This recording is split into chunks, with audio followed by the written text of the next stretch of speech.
Hi hello welcome to movie stop. నేను మీ అర్జున్.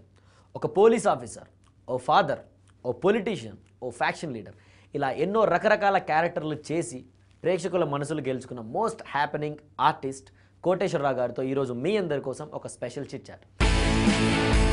ఇంటి పేరుని ఎవరన్నా మాట్లాడతాను. నేను పెద్ద ఆర్టిస్ట్ అవుదామని కూడా రాలేదండి. ఆ స్ట్రెస్కి నాకు ఇదే బెస్ట్ అనిపించిందండి. మేము ఎప్పుడు పిలిస్తే అప్పుడు రావాలండి. డేట్లు ఉండవు, డైలాగ్ ఉండొచ్చు, ఉండకపోవచ్చు. మీ పట్ల మీరే హాయ్ అండి కోటేశ్వరరావు గారు, ఎలా ఉన్నారు? Fine. So first of all మీ నేమ్ గురించి చెప్పండి. ఇట్స్ మానం ఆర్ మనం, ఏంటి అసలు Manyam, what is it exactly? Actually Maanam అండి. మానం. మానం. సో చిన్నప్పుడు అంతా అంటే స్కూల్లో ఉన్నప్పుడు మానం లేని కోటేశ్వరరావు అని ఎక్కిరిస్తూ ఉంటే ఓకే, బాగాలేదని నేను దాన్ని మానవ చేస్తాను. మానవ యాక్చువల్లీ ఒకసారి ఈవెన్ మురళీమోహన్ గారి దగ్గర కూడా ఇష్యూ వస్తాయి. ఇంటి పేరుని ఎవరన్నా మాట్లాడతారు. మానవ కోటేశ్వరరావు. సో యాక్చువల్గా అయితే మానం ఒరిజినల్ మానం, బట్ మీరు మానవ. ఇక మొత్తం నా పిల్లలు అదే, మా తమ్ముడు పిల్లలు, మా తమ్ముడు అందరికి అదే చేస్తారు. ఓకే, అంటే వాళ్ళ సర్టిఫికేట్స్ లో కూడా మానవానే ఉంది. మీరు ఇంటి పేరు మార్చేసారు. So Kamareddy to film industry, so ఆ జర్నీ గురించి చెప్పండి సార్. సో కామారెడ్డి యాక్చువల్గా కామారెడ్డికి రావడమే నేను యాక్సిడెంటల్గా వచ్చానండి. ఇంటర్మీడియట్లో సెకండ్ క్లాస్ వచ్చింది. 10th క్లాస్ వరకు మంచి స్టడీస్. ఇంటర్లో కొంచెం తగ్గింది పెర్ఫార్మెన్స్. తగ్గితే నిజామాబాద్లో రాలేదు. రాకపోతే ఇక్కడ కామారెడ్డిలో బీఎస్సీ ఎలక్ట్రానిక్స్ అని ఉంది, అందులో అవైలబిలిటీ ఉందంటే ఇక్కడ అప్లై చేస్తే వచ్చింది. అది కూడా ఇప్పుడు ఆల్మోస్ట్ జనవరిలో వచ్చింది. ఏప్రిల్లో ఎగ్జామ్స్ ఉంటాయి. అంటే చూడండి, నేను చదివింది ఫస్ట్ ఇయర్ ఓన్లీ 4 months. అక్కడ వచ్చినప్పుడు ఏంటంటే ఫస్ట్ సెకండ్ ఇయర్ అంతా ఓకే, నార్మల్గా వెళ్ళింది. ఆ కాలేజ్లో అప్పటి వరకు president, general secretary, cultural secretary ఇవన్నీ కూడా ఎలక్షన్సే. నేను ఫైనల్ ఇయర్కి వచ్చినప్పుడు ఏమైందంటే నా luck, no elections, only performance అని చెప్పారు. వాళ్ళు ఏం చేశారంటే ఒక 8 items ఇచ్చారు. అందులో ఒక సాంగ్ ఉంది. తర్వాత నాకు సాంగ్ యాక్చువల్గా రాదు, చీట్ చేశాను. దెన్ మేము ఒక మోనో యాక్షన్ ప్లస్ ఒకళ్ళని ఇమిటేట్ చేయడం, వాళ్ళు ఇచ్చిన అట్లా చేస్తే నాది బెస్ట్ పెర్ఫార్మెన్స్. వాళ్ళు సాంగ్ నేను ఏదైతే భయపడ్డానో శివరంజన్లో కేవి చలం గారు పాడతారు, నీ అమ్మ వాడని. అది పాడేది ఎవరికి అర్థం కాలేదా, లేకపోతే అదే నేను ఏది పాడితే అదే పాడనుకున్నా తెలియదు, కానీ they selected me as a cultural convener. Then ఆ టైంలోనే ఈ మోనో యాక్షన్స్ చేస్తే ఠాగూర్ ఆడిటోరియంలో చేసాం. 8th place వచ్చింది. అల్లు సీతారామరాజు చేశారు. దెన్ ఆ కాన్ఫిడెన్స్ లెవెల్తో ఇక చెన్నై డైరెక్షన్ డిపార్ట్మెంట్ వేజెళ్ళ సత్యనారాయణ గారి దగ్గర ఒక 8 months చేసిన తర్వాత ఎందుకో కాన్ఫిడెన్స్ లెవెల్స్ అంత కంఫర్ట్గా లేవు అక్కడ. అంటే నేను డైరెక్టర్ అవుతాను అన్న కాన్ఫిడెన్స్ లేక వచ్చేసాను. సో వచ్చి ఇక్కడ 3 years మార్కెటింగ్ జాబ్ చేసి then I started my business. చేసిన తర్వాత 97లో సేమ్ చెన్నై పరిచయాలే. ముక్కురాజు గారు ఎన్కౌంటర్ సినిమా చాలామంది సెలక్షన్స్ చేస్తున్నారు, ఒకసారి వెళ్ళి కలవంటే కలిస్తే అది ఫస్ట్ చేశాను. మళ్ళీ అట్లా 2002 వరకు చేసి మళ్ళీ అది కూడా నచ్చక ఆపేశాను. బట్ ఎవరన్నా పిలిస్తే వెళ్ళి చేసేవాడిని. దెన్ 2009లో రైడ్ అండ్ లీడర్ అప్పుడు చేసిన తర్వాత క్యారెక్టర్స్ నేను చూసుకున్నాక yes I can do it అని చెప్పేసి కొంచెం అప్రోచ్ అవ్వడం, దాన్ని పిఆర్ఓ చేసుకుంటా వస్తామంటే దెన్ 2013లో అత్తారింటికి దారేది, మిర్చి, నేను దూసుకెళ్తా 3 సూపర్ డూపర్ హిట్స్. అది ప్రభాస్ గారికి highest. Even Attarintiki Daredi first time industry 100 crores share వచ్చిన మూవీ అది. దెన్ దూసుకెళ్తే కూడా విష్ణు గారికి హైయెస్ట్ మూవీ. ఇక దాని తర్వాత అఫ్కోర్స్ ఆ లెవెల్ క్యారెక్టర్స్ ఇవాళ వరకు అవే వస్తున్నాయి, అవే చేస్తాను. నెక్స్ట్ లెవెల్కి ఇంకా వెళ్ళా. సో యాక్టింగ్ పరంగా చూసుకుంటే మీరు ఒక పోలీస్ ఆఫీసర్గా, ఒక పొలిటీషియన్గా అన్ని కార్పొరేట్లో అన్నింటిలో చేశారు.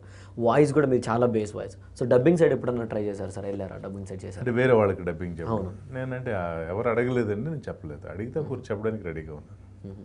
సో కెరీర్ స్టార్టింగ్లో మీ రోల్స్కి డబ్బింగ్ చెప్పేవాళ్ళు? మా రోల్స్కి వేరే వాళ్ళు చెప్పేవాడు. అయితే ఈయన శ్రీను వైట్లే గారికి ఆ క్రెడిట్ వెళ్తుందండి.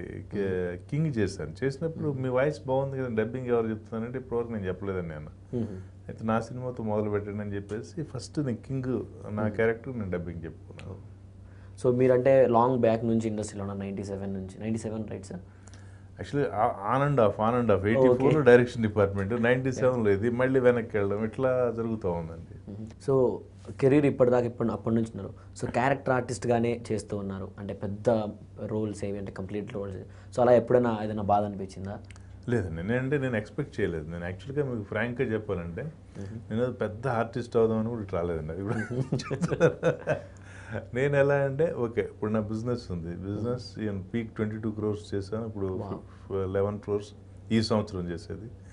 లాస్ట్ ఇయర్ 11 crores, ఈ సంవత్సరం టార్గెట్ 15 crores, 15+ అవుతుంది. Even we may touch 20 crores, ఎందుకంటే జిఎస్టీ వచ్చాక ఆంధ్ర కూడా మాకు యాడ్ అవుతుంది. ఆ స్ట్రెస్కి నాకు ఇదే బెస్ట్ అనిపించిందండి. అంటే మూవీకి వచ్చి చేసి ఎందుకంటే 84లో వెళ్ళొచ్చాం కాబట్టి ఏదో నా మూలాలు అక్కడ ఉన్నాయనిపిస్తుంది. అట్లా చేసుకుంటా వచ్చి అఫ్కోర్స్ నా I'm enjoying of course the treatment కానీ, అంటే బయట పబ్లిక్లోకి వెళ్ళినప్పుడు ఈవెన్ బిజినెస్ పరంగా. Then of course industry people also they treat me good this thing, అంటే వేరే వాళ్ళతో కంపేర్ చేస్తే. సో ఇండస్ట్రీలో ఎప్పుడన్నా ఏదైనా ఒక బ్యాడ్ ఇన్సిడెంట్ ఏదైనా ఒక అవమానం లాంటిది ఏదైనా ఫేస్ చేస్తారా ఈ స్పాన్ ఆఫ్ టైంలో? మీరు 84 నుంచి అంటున్నారు. బ్యాడ్ ఇన్సిడెంట్స్ అసలు నేను అంతవరకు వెళ్ళనండి. ఓకే, మీకు ఒక ఇన్సిడెంట్ చెప్తాను. ఒక పెద్ద మూవీ, పెద్ద డైరెక్టరు, పెద్ద బ్యానర్ అంతా కూడా కిష్నాపూర్ పిలిపించారు వాళ్ళు క్యారెక్టర్ గురించి. పిలిపించిన తర్వాత they have dictated the terms. అప్పుడు నేను లీడర్ చేస్తున్నా అదే టైంలో. ఓకే, మేము ఎప్పుడు పిలిస్తే అప్పుడు రావాలండి, డేట్లు ఉండవు, డైలాగ్ ఉండొచ్చు ఉండకపోవచ్చు, మీ బట్టలు మీరే తెచ్చుకో. నేను చెప్తే ఓకే చేస్తే ఓకే ఫైన్. మరి రెమ్యూనరేషన్ ఏంటండి, it is a peanuts. Okay, అది నథింగ్ బట్ ఇన్సల్టింగ్ మీ. నేను ఓకే, నేను నాకు పక్కన తెస్తున్నారండి, అది కూడా నేను అడిగింది కాదు, వాళ్ళు వేస్తున్నారు. మేము ఇవ్వమండి, మీకు ఇష్టమైతే చేయండి, లేకపోతే చేయకండి. నేను ఎలా చెప్పాలా అనుకుంటున్నాను వాళ్ళకి, చేయలేదని. వాళ్ళే నాకు ఐడియా ఇచ్చారు. ఓ థ్యాంక్ యూ వెరీ మచ్ అండి, నేను చెప్పడానికి మొహమాట పడుతున్నా, మీరే నాకు ఇచ్చారు, థ్యాంక్ యూ వెరీ మచ్, నేను చేయడం లేదని చెప్పేసి వచ్చేసాను. అట్లా 2 సార్లు జరిగినాయండి. నేను అంతవరకు ఇవ్వను. నన్ను కార్నర్ చేసే పరిస్థితి వస్తే, నేను if I smell this fellow is going to corner me, then I react before that. So ఇప్పుడు చూసుకుంటే టాలీవుడ్లో ఈ డ్రగ్స్ ఏదైతే మొత్తం కలకలం రేపుతుంది, మొత్తం టాలీవుడ్ మీదే ఉంది ఇప్పుడు మొత్తం. సో దాని గురించి మీ ఒపీనియన్ ఏంటి సార్? ఇది యాక్చువల్గా ఇవాళ వచ్చింది కాదండి డ్రగ్స్ అనేది. ఇది 10 to 15 years నుంచి నడుస్తూ ఉంది, రైట్? ఇది ఎట్లా అంటే చాప్ కింద నీరులాగా వచ్చేసింది. వచ్చేసినాక సడన్గా వీళ్ళు బ్లో అప్ చేసి ఒక 12 పేర్లో 15 పేర్లో వాళ్ళు బయట పెట్టారు. మనం ఒక అనాలిసిస్ చేస్తే, ఒక వ్యాపారం చేయాలంటే, సే ఫర్ ఎగ్జాంపుల్ ఒక టీ బండి, మీ ఆఫీస్ బయట ఒక టీ పెట్టి అమ్మాలంటే వాడికి బ్రేక్ ఏమైనా రావాలంటే ఇన్ని టీలు అమ్మాలని చెప్పేసి ఉంటుందండి. అన్ని టీలు అమ్మితేనే వాడి ఇంటికి డబ్బులు తీసుకొని వెళ్ళగలడు, అవునా కదా? సో ఈ 20 మంది ఇచ్చే టర్న్ ఓవర్కి వాడు అక్కడ నిలబడి నేను 25 టీంలు అమ్ముతున్నాను, రేపు కారు కొనుక్కుంటానంటే can you believe that? We cannot believe. వాడు 250 అమ్మితే వాడికి బ్రేక్ ఏమైనా వస్తుంది, 1000 అమ్మితే వాడు కంఫర్టబుల్గా ఉంటాడు అన్నది ఇది. ఈ 25 మందితోటి ఒక డ్రగ్ సిస్టమ్ రన్ అవుతుంది అనుకోవడం, అది పెద్ద క్యాలీఫ్లవర్ ఇక్కడ పెట్టుకోవడమేనండి. ఇందులో చాలామంది ఉన్నారు. చాలామందిలో ఈవెన్ నాకు తెలుసుకొని, అంటే కొన్ని ఇన్సిడెంట్స్, అంటే పేర్లు తెలియదు కానీ, ఎవరికైతే మంత్లీ 2.5-3 lakhs వచ్చే ఈ సాఫ్ట్వేర్ కావచ్చు, లేకపోతే పెద్ద వీళ్ళు కావచ్చు, వాళ్ళు వీకెండ్ పార్టీస్లో కూడా దే ఆర్ యూజింగ్.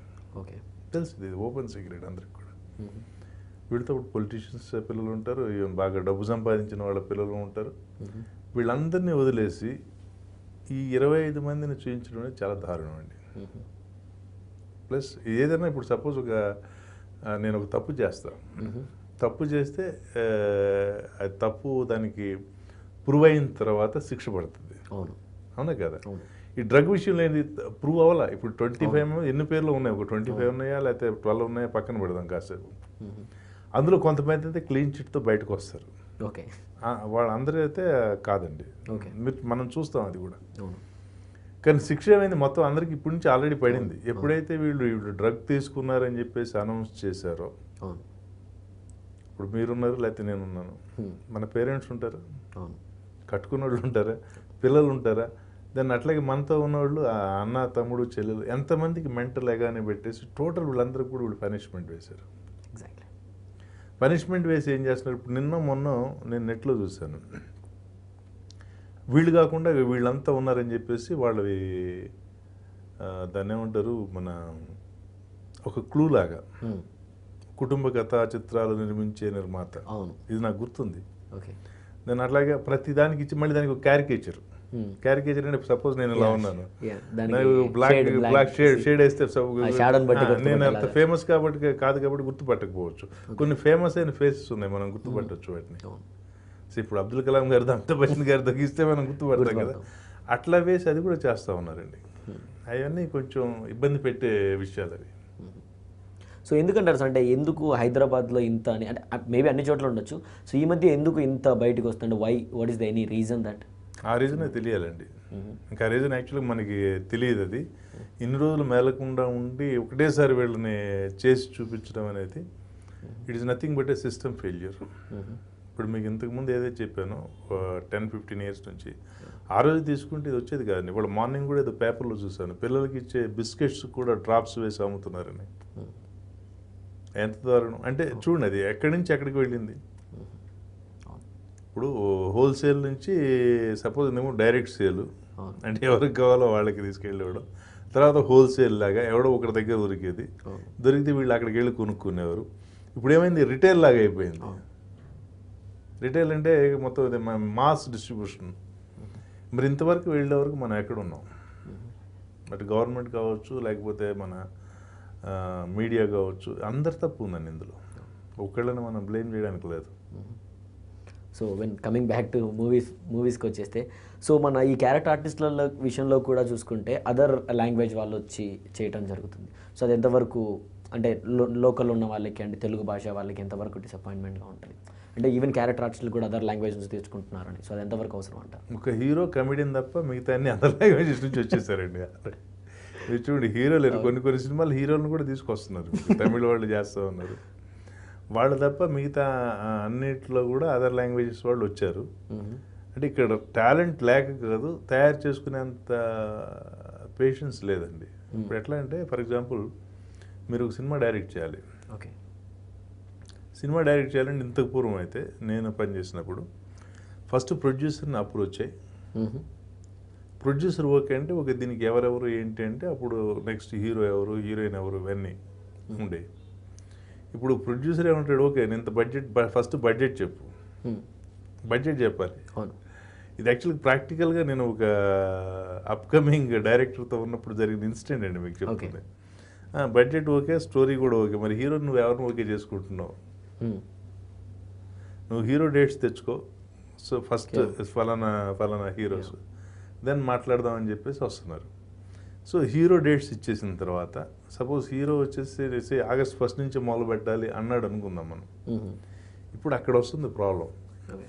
ఆ ప్రాబ్లం వచ్చినప్పుడు ఏమవుతుంది, ఈ క్యారెక్టర్కి ఎవరు, ఈ క్యారెక్టర్కి ఎవరు, ఆ వర్క్షాప్ కండక్ట్ చేసో లేకపోతే ఇంకోటి చేసేంత ఓపికను టాలెంట్ లేదు. సో ఆ టైంకి ఎవరు అవైలబుల్ ఎవరు ఉన్నారు? ఇప్పుడు ఈ నెట్ ఇవన్నీ వచ్చిన తర్వాత లైక్ బాంబే, ఎస్పెషల్లీ బాంబే వాళ్ళు, ఎందుకంటే వాళ్ళు ఏదో ఒక కల్చరల్ యాక్టివిటీస్లో ఉండి కెమెరాని ఫేస్ చేసి వీళ్ళకి కావాల్సిన గెటప్స్తో సహా వాళ్ళు దొరికిపోతాయి, అట్లా క్యాష్ చేస్తున్నారు.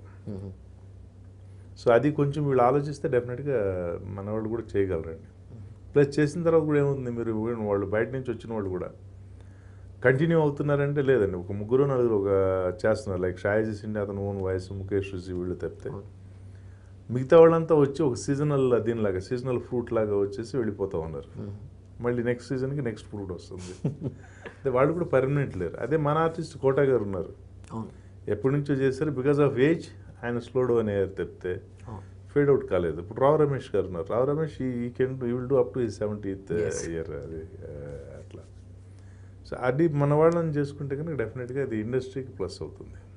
ఇండస్ట్రీకి ప్లస్ అండ్ ఈవెన్ మన స్టేట్కి కూడా ప్లస్ అవుతుంది. సే ఫర్ ఎగ్జాంపుల్ ఒక బయట ఆర్టిస్టులు అందరికీ కలిపి ఇండస్ట్రీ ఒక 10 కోట్లు 25 కోట్లు ఖర్చు పెట్టింది అనుకుందాం, ఏది ఒక సంవత్సరానికి. ఆ 25 కోట్లు మన స్టేట్లో ఉండడం లేదు కదా, అనే కదా, బయటికి వెళ్ళిపోతాయి. వాడు ఇల్లు కట్టుకున్నాడు, లేకపోతే కారు కొనుక్కున్నాడు, లేకపోతే ఇంకోటి ట్యాక్సెస్ అని ఎక్కడికి పోతాయి, బయట స్టేట్స్కే పోతాయి. సో ఆ రెవెన్యూ మనకు ఉండదు. ఒక డ్రైవర్ని పెట్టుకున్నాడు లేదా ఇంకొకటి పెట్టుకున్నాడు, బయట అక్కడే పెట్టుకుంటాడు కదా. సో అట్లా ఉన్నాయండి, చేయగలరు. ఇప్పుడు కొన్ని బెస్ట్ సబ్జెక్ట్ కనుక చేస్తే మనతనాన్ని చూడడం లేదండి. కొన్ని స్పెషలైజ్డ్ క్యారెక్టర్లు ఉంటాయి. ఒకసారి ఒక దుబాయ్ బేస్డ్ డాన్ ఉన్నాడు, అందులో తప్పు లేదు. ఆ కల్చరల్ ఆ కలర్ కాంప్లెక్స్ తీసుకొని పెట్టడంలో తప్పు లేదు. సేమ్ అదే కలర్ కాంప్లెక్స్ ఆ సినిమా హిట్ అయింది కదా అని చెప్పేసి ఏదో పాలకల్లో ఊరు పెద్ద అని చెప్పేసి పెంచగెడితే అది కరెక్ట్ కాదు. మన నేటివిటీ రాదు అక్కడ. సో ఇప్పుడు ఆల్రెడీ చేసిన కాకుండా నెక్స్ట్ అప్కమింగ్ ప్రాజెక్ట్స్ ఏమున్నాయి సార్, ఏం రాబోతున్నాయి మీవి? ఇప్పుడు సెవెంత్కి మళ్ళీ రన్ అవుతుందండి సక్సెస్ఫుల్గా. Then next Raja the Great ఉంది, బోయపాటి గారిది ఉంది. దెన్ టచ్ చేసి చూడు, దెన్ ఇట్లు ప్రేమతో మీ కార్తీక్. నేను ఒక 10 మూవీస్ వరకు ఉన్నాయి. సో అప్కమింగ్ ఇప్పుడు నెక్స్ట్ రీసెంట్గా ఏమన్నా పెద్ద స్టార్ మూవీస్ ఏమైనా ఉన్నాయా? బోయపాటి గారిది ఉందండి, బెల్లంకొండ ఓకే శ్రీనివాస్. దెన్ రవితేజ గారి 2 మూవీస్ ఉన్నాయి. దెన్ నారా రోహిత్ గారిది ఉంది, వీరభోగ వసంతరాయలు. ఇంకోటి పేరు పెట్టలేదు, అందరూ కూడా మంచి క్యారెక్టర్ చేశాను, రమ్యకృష్ణ గారి కామెంట్. సో మీరు చూసుకుంటే ఒకసారి కార్పొరేట్ చేస్తే ఆ కార్పొరేట్ రేంజ్లోనే, నెక్స్ట్ పోలీస్ ఆఫీసర్ చేస్తే అలా పోలీస్ ఆఫీసర్లో, పొలిటీషియన్ చేస్తే సో అలా ఎందుకంటారు? అంటే ఒక్కసారి మిమ్మల్ని చూసి ఫిక్స్ అయిపోతున్నారు ఈ రోజు అండి వీళ్ళు. యాక్చువల్లీ మీకు మొన్న ఒక ఇన్సిడెంట్ జరిగిందండి. ఒక ఫాదర్ క్యారెక్టర్ ఉంది, heroine father character, 2 days character అది. చూసిన తర్వాత మళ్ళీ సేమ్ అదే మూవీలో పొలిటీషియన్ క్యారెక్టర్ ఉంది. హీరో కాంబినేషన్లో హీరోయిన్ అరే తురే అనే లెవెల్లో ఉంటుంది. సో ఈ క్యారెక్టర్ ఫాదర్ క్యారెక్టర్ ఈయన పెడితే దానికి నువ్వు ఎవరిని పెడతావు అని చెప్పేసి స్ట్రైట్ నా ముందే అడిగారు. ఓకే వద్దండి, దానికి కావాలంటే ఒక స్ట్రేచర్ కావాలి. ఇప్పుడు నాగార్జున గారి దగ్గర నుంచి అందరు హీరోలతోటి నేను చేశానండి. ఇప్పుడు మీరు ఇది చూసుంటారు కేడీలో కూడా నాగార్జున గారు నేను అరే అన్నాను చెప్పాను ఫస్ట్ టైం ఒక పెద్ద హీరోని. అది లేదండి పర్లేదు, నాగార్జున గారు చెప్పారు పర్లేదు మీరు చెప్పండి క్యారెక్టర్ కదా అని. పోలీస్ స్టేషన్స్ రే ఎవర్రా నువ్వు అంటే మా మిస్సెస్ ఏదో చెప్పిందని చెప్పేసి వచ్చి నన్ను చీట్ చేసి వెళ్ళిపోతారు. దాని తర్వాత ఇక అన్ని ఈవెన్ అత్తారింటికి దారేది మనం ఇంతమంది ఏమీ చేయలేకపోయాం, వాడు ఒక్కడే ఏం చేస్తాడు అని చెప్పేసి ఒక డైలాగ్ ఉంటుంది పవన్ గారు. అప్పుడు 6 అడుగుల బుల్లెట్ అని చెప్పేసి దానికి డబ్బింగ్ అప్పుడు శబ్దాలయాలు ఇంజనీర్ సార్ ఇది మీరు డైరెక్టర్ గారు చెప్తూ చేశారండి. డబ్బింగ్ సుడిలో అడిగేశారు. సో ఇప్పుడు ఎవరు అడగట్లేదండి. ఇప్పుడు ఆ స్టేచర్ గురించి అటువైపే ఉన్నాయి, ఇటువైపు రావట్లే. Like hero father, heroine father. So మీరు ఇండస్ట్రీలో అప్పటి నుంచి ఉన్నారు. సో ఇప్పుడు ఏదైనా ఒక చేంజ్ అనేది రావాలి ఇండస్ట్రీలో అంటే ఏదైనా ఏమనుకుంటారు? ఏదైనా ఒక చేంజ్ యాక్చువల్గా ఆటోమేటిక్గా కొన్ని ఆ సిస్టమ్ తోటి వస్తాయండి, మనం కావాలంటే రావు అవి. సో పైరసీ గురించి మనం మాస్ రిలీజ్ చేస్తూ ఉన్నాం కదా, 1000 థియేటర్లు 1500 థియేటర్లు. అది ఆటోమేటిక్గా వచ్చింది చేంజ్, మనం ఎవరు అడిగిన చేంజ్ కాదు అది. సో దాంతోపాటు మనకి ఇంతకుముందు ఎట్లా అంటే ఇండస్ట్రీలో చేంజ్ కాదు కానీ ఇది యాక్చువల్గా యాజ్ ఎ ఆడియన్ రిక్వైర్మెంట్ ఉందండి.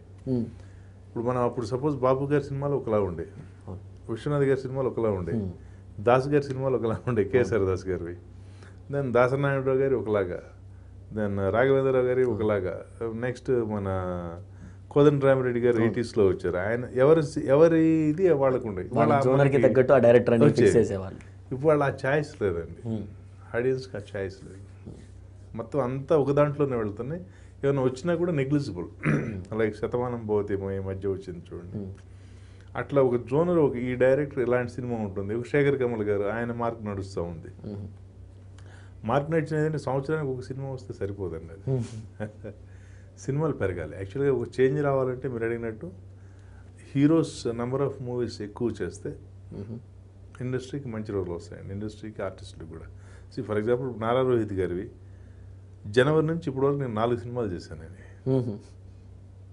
సరే 3 సినిమాలు, ఒక సినిమా అంతకుముందు సంవత్సరం చేశాను, రాజా చేవేస్తేనేది. సెమంతికి మళ్ళీ ఈ సంవత్సరం చేసింది. దెన్ వీరభోగ వసంతరాయలు ఈ సంవత్సరం చేసింది. ఇంకోటి పేరు పెట్టలేదు, రమ్యకృష్ణ గారి కాంబినేషన్. అది 3 సినిమాలు ఈ సంవత్సరం చేశాను. ఈవెన్ ఎండ్ లోపల ఇంకో సినిమా కూడా చేయొచ్చు. అంటే ఒక హీరోకి సంబంధించి చేసినటువంటి సినిమాల్లో 4 సినిమాల్లో చేయడం అనేది ఇంతకుముందు ఎప్పుడు జరగలేదు నాకు ఒక సంవత్సరంలో. సో బేసిక్గా చూసుకుంటే మన ఈ ఫిల్మ్ ఇండస్ట్రీలో బేసిక్గా డిసప్పాయింట్మెంట్ అనేది చాలా ఎక్కువ ఉంటుంది.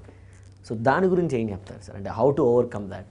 నువ్వు డిసప్పాయింట్మెంట్ అంటే నువ్వు సపోజ్ నువ్వు ఎక్స్పెక్ట్ చేస్తే డిసప్పాయింట్మెంట్ ఎక్కువగానే ఉంటుంది. ప్రతి ఒక్కరు ఎక్స్పెక్ట్ చేసే వస్తారు ఈ ఇండస్ట్రీకి, ఈ ఇండస్ట్రీని ఎక్స్పెక్టేషన్. ఇప్పుడు నేను యాక్చువల్లీ ఎక్స్పెక్ట్ చేసి రావద్దని చెప్తున్నాను. ఇప్పుడు నేను యాక్ట్ చేస్తుంటే చూసి చాలామంది వస్తూ ఉంటారు పిల్లలు. అంటే నా బిజినెస్ నేను బాగా మొత్తం త్రూఅవుట్ తెలంగాణ తిరుగుతూ ఉంటాను. ఇప్పుడు ఆంధ్ర కూడా వెళ్తున్నాను. కలిసినప్పుడు జనరల్గా అడుగుతూ ఉంటారు. నేను మొన్న షూటింగ్ నానక్రామగూడలో ఒక సాఫ్ట్వేర్ ఇంజనీర్, నీకు ఎంత వస్తుంది బాగుంటే 60,000 వస్తుంది అంటాడు. వచ్చి వాడు ఏం చేస్తాడంటే, సార్ ఇంత ఇస్తారంటే కదా 2 రోజులు సరిపోతే సరిపోరు, ఆ లెవెల్కి రావడానికి చాలా టైం పడుతుంది రా బాబు. నువ్వు 60,000 వదిలేస్తే ఎట్లా? నువ్వు వదిలేయకు. నువ్వు ఎన్ని రోజులు జాబ్ చేస్తున్నావు? నేను నీకు సరే నా వర్కింగ్ డేస్ ఎలా 5 days 6 days 5 days వీక్, నేను 2 days మిగులుతాయి కదా, నువ్వు ట్రై చేసుకో. నువ్వు ఇప్పుడు నేను 4 రోజులే చేస్తున్నాను నెలకి. నువ్వు ఆ 4 రోజులు నీ హాలిడేస్లో చేసుకోవచ్చు, లేకపోతే సెలబ్రేట్ చేసుకోవచ్చు. అట్లా ఏదన్నా ఒక బేస్ ఉంటే పర్లేదండి. బట్ వదిలి కనుక వచ్చి చేస్తే ఇక్కడ మీకు ఇంకొకటి కోటా గారు చెప్పారు ఒకసారి, 5% వాళ్ళదే ఉంది ఇక్కడ. అదే మన ఇండస్ట్రీకి 5% వాళ్ళే కావాలి ఉన్న వాళ్ళలో. 95%కి ఇండస్ట్రీ కావాలి. ఎగ్జాక్ట్లీ. నేను లక్కీగా 2 చోట్ల లేను.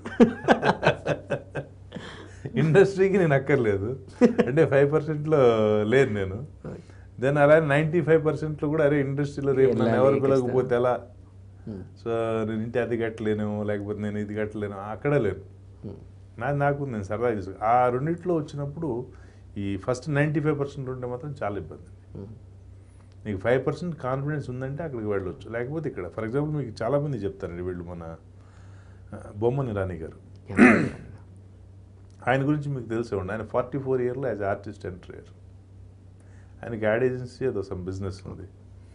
దెన్ నెక్స్ట్ ఈ టేక్స్ వాట్ యు కాల్ ఈ కార్పొరేట్ కంపెనీకి is a consultant and motivation classes తీసుకుంటారు. Per class they pay very big amount, 1 lakh plus ఏదో చెప్తారు, ప్లస్ అన్నీ కూడా. అది స్టిల్ హీఈస్ డూయింగ్ దట్. మొన్న మేము బెంగాల్ టైగర్ చేస్తున్నాం, నెక్స్ట్ డే ఈ చెన్నై వెళ్ళి రావాలి షూటింగ్ అంటే, కాదు ఆల్రెడీ వాళ్ళకి ఎప్పుడో డేట్ ఇచ్చానండి, ఇది క్లాసెస్ ఉన్నాయి, నేను వెళ్ళేసి రావాలి, next day 1 day break shooting. అంటే వీళ్ళు అఫ్కోర్స్ ముందే డేట్ తీసుకున్నారు. అట్లాగే సంపత్ మిర్చి విలన్, అతనికి బిజినెస్ ఉంది. సో అందరూ అనుకుంటారు మొత్తం దీనిపైన లైవ్లీహుడ్ అనేది కష్టం. సో ఎవరైనా ఏదైనా ఆల్టర్నేట్ ఏదైనా ఉంటే బెటర్ అని. ఆల్టర్నేటివ్ ఉంటే బెటర్. ఫ్యూచర్ అలాగే ఉంటుందండి. ఫ్యూచర్లో కూడా ఇప్పుడు ఈ 5% కూడా ఇంకా తగ్గుతుంది. సో ఏదైనా చేయాలంటే ఎవరైనా యాక్ట్ చేసుకోవచ్చు, తప్పులేదు. ఇంతకుముందు సపోజ్ యాక్టింగ్ పైన ఇంట్రెస్టింగ్ ఉన్నోళ్ళు చెన్నైలో ఇండస్ట్రీ ఉంటే ఇక్కడ ఈ పరిషత్తులో పెట్టి నాటకాలు వేసేవాళ్ళు. నాటకాల్లో బాగా సక్సెస్ అయితే అక్కడికి పంపడం ఉండేది. కొంతమంది పంపి వెళ్ళి సక్సెస్ అయిన వాళ్ళు ఉన్నారు, కొంతమంది సక్సెస్ కాక వెనక్కి వచ్చిన వాళ్ళు కూడా ఉన్నారు. ఇప్పుడు పరిషత్తులు నాటకాలు ఎవరు చూడలే, అయితే టీవీ లేకపోతే సినిమా. సో దీన్ని చేయాలంటే మీరు వచ్చేసి ఉన్నది ఉద్యోగం వదిలిపెట్టుకొని వచ్చి చేసే అంత ఇది లేదండి, చేస్తే ఇబ్బంది పడాల్సి వస్తారు. సో లైఫ్లో మీరు బాగా నమ్మే పాలసీ ఏంటి sir to get success? Whatever you got you be happy with that. అది మనకి తృప్తి లేకపోతే చాలా కష్టం అండి. సో ఇండస్ట్రీలో ఎప్పుడైనా ఏదైనా మనీ ఇన్వెస్ట్ చేసి పోగొట్టుకోవడం ఇలాంటిది ఏమైనా జరిగిందా? చేయలేదు, ఇప్పుడు చేయలేదండి. చేయలేదు. అంటే ఫ్యూచర్లో అఫ్కోర్స్ ఏదైనా అవకాశం వస్తే చేయొచ్చు, కానీ బట్ చేయాలని ఇది కూడా లేదు. సో ఫ్యూచర్ ప్లాన్స్ ఏంటి సార్? ఫ్యూచర్ ప్లాన్స్ సేమ్ ఇదండి. మూవీస్ ఏదైనా ఒక మంచి ఆర్టిస్ట్గా సెటిల్ కావాలి, నెంబర్ 1. ఇక పిల్లలకైతే నా కమిట్మెంట్స్ నా ఇన్వాల్వ్మెంట్ అక్కర్లేదండి. యాక్చువల్లీ నాకు ఒక అదృష్టం ఏంటంటే, నేను మా పేరెంట్స్ దగ్గర నాకు ఇది కావాలని చెప్పి తీసుకుని రాలేదు ఇక్కడికి. నా పిల్లలు కూడా అదే బిలీవ్ చేసి డాడీ నేను మాకేమొద్దని చెప్పేసి వెళ్ళారు. They are very good position ఇద్దరు కూడా, 2 అమ్మాయిలు ప్లస్ ఈవెన్ అల్లుళ్ళు. సో మీరంటే ఇప్పటికీ అంటే లిమిటెడ్ కైండ్ ఆఫ్ క్యారెక్టర్స్ చేశారు. సో మీకు ఏదైనా ఒక డ్రీమ్ అనేది ఉందా, నేను ఇలాంటి టైప్ ఆఫ్ క్యారెక్టర్ చేయాలి, నేను ఇలాంటి టైప్ ఆఫ్ క్యారెక్టర్ అయితే నేను బాగా చేయగలను అని? అంటే లైక్ పీపుల్కి తెలియంది, మీ నుంచి ఎక్స్పెక్ట్ చేయకుండా ఉండేది నేను పుల్ ఆఫ్ చేయాలి. అంటే ఇది యాక్చువల్గా నేను 2007లో అనుకుంటా, అంటే ఈ 9 శ్రీను వైట్ల గారి ముందు చేయకముందు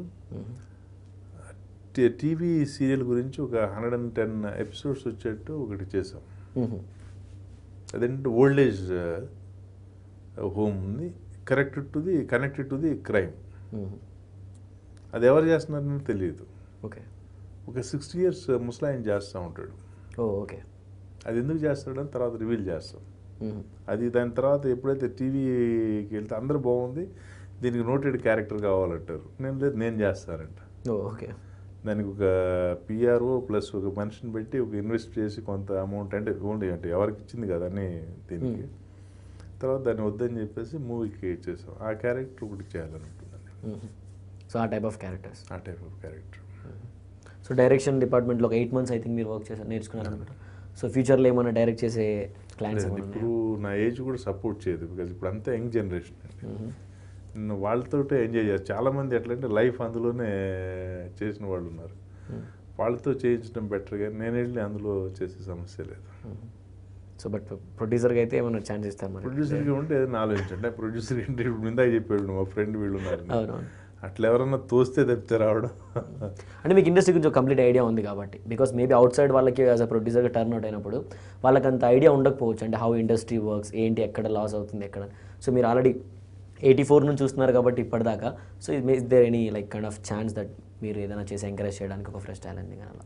నో, ఫ్రెష్ టాలెంట్ని నేను అంటే ఎట్లా యాజ్ అ ప్రొడ్యూసరా లేకపోతే as a producer? As a producer లేదండి, ఇప్పుడు వరకు అయితే లేదు అది. ప్రొడ్యూస్ ఇప్పుడు సపోజ్ ఎవరైనా ప్రొడ్యూస్ చేయాలని కూడా ఫస్ట్ వాళ్ళు ఏం చేయాలంటే సిస్టమ్ తెలుసుకోవాలండి. ఎగ్జాక్ట్లీ ఇక్కడ సిస్టమ్ ఎలా రన్ అవుతుంది. సే చాలామంది చిన్న సినిమాలు చేసాం, మాకు థియేటర్స్ ఇవ్వడం లేదు, ఎక్సెట్రా ఎక్సెట్రా ఇవన్నీ చెప్తూ ఉంటారు కదా. అది ఎందుకు జరుగుతుంది అసలు, థియేటర్ సిస్టమ్ ఇక్కడ ఎట్లా ఉందనేది స్టడీ ఎవరు చేయలేదండి. అది నాకు తెలుసు అది ఎలా జరుగుతుందో. సో కాబట్టి దాన్ని తీసుకునే ఆ పెయిన్ తీసుకునే కెపాసిటీ ఉంటేనే ప్రొడ్యూస్ చేయాలి. ఇప్పుడు ఎలాంటి ఫర్ ఎగ్జాంపుల్ ఇప్పుడు ఈ వాచ్ తయారు చేస్తున్నాం మనం, ఇది వాచ్, ఈ వాచ్ తయారు చేస్తున్నా ఒక మార్కెట్ స్ట్రాటజీ ఉంటుంది. ఈ వాచ్లు ఏ స్టేట్లో ఎన్ని అమ్ముతున్నాయి, ఆ స్టేట్లో సపోజ్ ఏ సిటీలో ఎన్ని అమ్ముతున్నాయి, సిటీలో పెద్ద డీలర్ ఎవరు, అవన్నీ సర్వే చేసి లేకపోతే కన్సల్టెంట్ వాడికి ఫీడ్బ్యాక్ ఇచ్చిన తర్వాతే చేస్తాడు. ఇప్పుడు పెన్ ఉందండి, మన పెన్ను 20 రూపీస్ పెన్ అన్నీ కూడా ఇప్పుడు మీకు వాడు మార్కెట్లో అవైలబిలిటీ వచ్చేసి ఏప్రిల్ ఫిబ్రవరి నుంచి ఉండాలి బికాస్ ఆఫ్ ఎగ్జామ్స్. సేమ్ అదే పెన్ని 100, 150, 200 రూపీస్ పెన్స్ అన్నీ కూడా డ్యూరింగ్ దసరా దివాళీ ఉండాలి మార్కెట్లో. అప్పుడు గిఫ్ట్స్ అన్నీ ఎక్కువ నడుస్తూ ఉంటాయి. సో వాడికి అంత స్ట్రాటజీ ఉన్నప్పుడు ఒక 20 రూపాయల పెన్నుకో లేకపోతే ఒక 50 రూపాయలు 100 రూపాయల పెన్ను చేసేటప్పుడు, కొన్ని కోట్లు పెట్టి సినిమా చేసేటప్పుడు if you don't study anything, చేసిన తర్వాత ఒక మిస్ఫైర్ అయింది, ఇంకొకరిని బ్లేమ్ చేస్తా కూర్చుంటే అది కరెక్ట్ కాదు.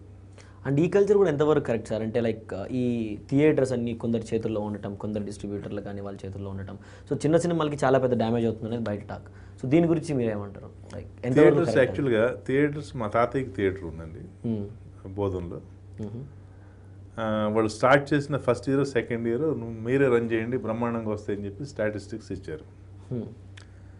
ఆ టైంలో వాళ్ళు 2 సినిమాలు తీసుకున్నారు.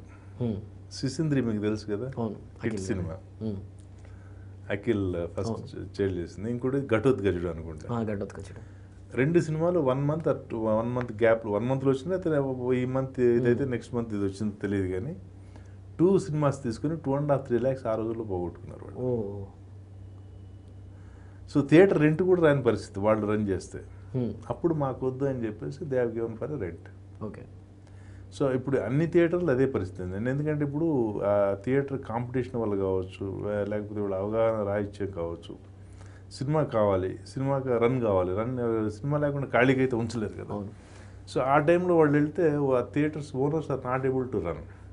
ఇప్పుడు ఇదే ఇట్లా కాదు కదా, సపోజ్ ఫర్ ఎగ్జాంపుల్ వీళ్ళు ఒక గోడ్రేజో లేకపోతే సోనీదో ఏజెన్సీ తీసుకొని మనం పెట్టేస్తే అదే రన్ అవుతుంది అనుకోవడానికి కదా. థియేటర్ సినిమా తీసుకుంటే నెక్స్ట్ వీక్ ఆ సినిమా ఉండదు, లేకపోతే 2 weeks తర్వాత ఇంకో సినిమా కావాలి. సో ప్రతి వారం వచ్చి వీళ్ళు ఎక్కడ సిటీలో కూర్చొని డిస్ట్రిబ్యూషన్ ఆఫీస్లో డిస్ట్రిబ్యూటర్ దగ్గర కూర్చొని థియేటర్ ఓనర్కి నెగోషియేట్ చేసే అంత టైం ఉండదు. ఆ టైం ఉన్నా కూడా అతనికి అన్నీ సక్రమంగా జరుగుతాయన్న గ్యారంటీ ఉండదు. So they force to lose the money.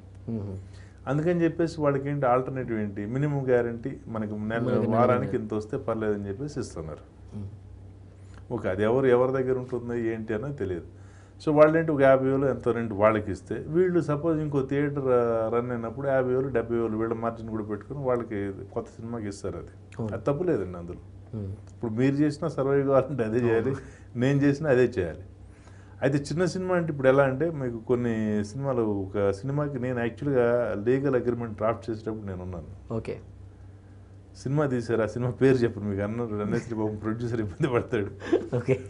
Release చేయాలంటే ఏంటి, థియేటర్కి రెంట్ ఇవ్వాలి కదా. అవును. సపోజ్ ఇప్పుడు వారం రోజులు కి రెంట్ ఒక యావరేజ్ అన్నిటికీ పెద్ద చిన్న థియేటర్లు కలిపి యావరేజ్ థియేటర్ రెంట్ ₹1,00,000 అనుకుందాం. ఒక 200 థియేటర్లో చేయాలంటే ఎంత అవుతుంది, 2 crores అవుతుంది. 100 థియేటర్లో చేయాలంటే 1 crore అవుతుంది. 1 crore ఏంటి, ఆ 1 crore ఆ సినిమా కలెక్ట్ చేసి ప్లస్ అయితే ఇతనికి వస్తుంది, మైనస్ అయితే 60 లక్షలు చేసింది. అప్పుడు ఏం చేయాలి, ఈ 40 లక్షలు ప్రొడ్యూసర్ ఆ థియేటర్ ఎవరైతే లీజ్కి రన్ చేస్తున్నారో ఒకళ్ళు ఉండొచ్చు, ఒక్కోసారి ఇద్దరు కూడా ఉండొచ్చు, వాళ్ళకి ఇతను ఇవ్వాలి. ఓకే. లేకపోతే అతని జేబులోంచి అయితే పెట్టుకోడు కదా. సపోజ్ కొంతమంది ఏంటి లేదు 50-50 షేరింగ్ అంటారు. 50-50 అంటే ఇప్పుడు ఈ థియేటర్లు మొత్తం అన్నీ మూసుకోవాల్సింది. నేను ప్రాక్టికల్గా నేను చూసాను కదా మొత్తం ఆ థియేటర్. అట్లా అదే నేను మీకు ఇందాక చెప్పింది, అది ఈ సిస్టమ్ ఎలా రన్ అవుతుందని అవగాహన కనుక ఉంటే తప్పలేదని చేసుకోవచ్చు. అవగాహన లేకపోతే మాత్రం కష్టం.